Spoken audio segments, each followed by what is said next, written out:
I think if you want to be the head person in charge, you have to have your arms around that. I mean, at the end of the day, if you don't make enough money to pay people, then those people aren't going to have a job.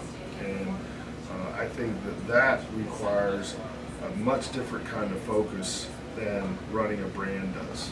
And I'm just like you said, I've never enjoyed the numbers, but without the numbers, we can't pay people. Without the numbers, we can't spend money to make money. We can't have all these fancy fireworks shows. And I think part of that is putting the right people in place so that the blockers block, the running backs run, the wide receivers catch. You know, you got to have the right people doing the right things. But one other thing relates to finance, and I always say to students, and they don't like to hear this either, but for some reason a lot of young people are scared about selling. They don't want to sell.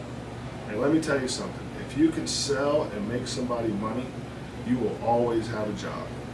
You will always have a job. One of the things that really doesn't irritate me, but one of the things that makes me roll my eyes is all the people that go to college to get into sports that want to be in community relations or media relations or something like that that's associated with the players or whatever.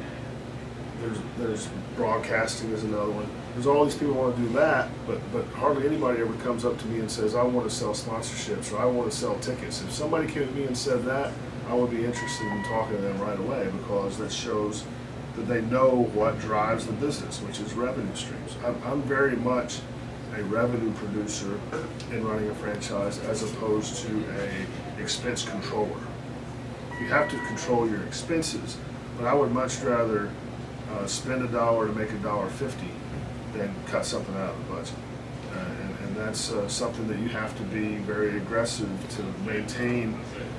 You can get burned that way, but you know, I think that requires a certain kind of mentality, and you need to have a little bit of swagger. You need to have a little bit of confidence. There's nothing wrong with being confident, and you know, I've always felt like we could do it better than anybody else. But I think we're also respectful of the great jobs that other people do too. So I think that all those things combined maybe, you know, is what comes out at the end of the day. Well, from an expense standpoint, you know, one of your largest expenses are people. You know, it takes a lot of people to make an event successful and to make a facility successful. And you can really divide those people into two different types. You have the type of staff that are a fixed cost. Those are going to be your full-time employees that are going to be necessary to maintain and to operate the facility, even if there's no event activity. And then we have all the additional staff that we need to support events that we hold. And those staff are going to be variable. The more events that we hold, the more that we're going to, more hours we're going to be able to give those people, and those expenses will rise. Now, oftentimes, the variable labor is really taken in context of the overall event profit.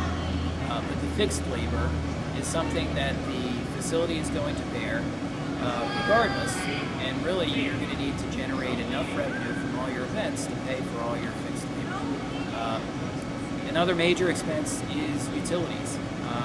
These buildings are very large and they're very they are costly to operate in terms of utilities, and that's a major thing. And now, you know, it's very important to do whatever we can in today's day and age to be energy efficient, whether it's through use of greening initiatives such as LED lighting, various other measures to really keep those utilities in check, not just from a cost perspective, but from an environmental perspective as well. From there, you also have your expenses like insurance.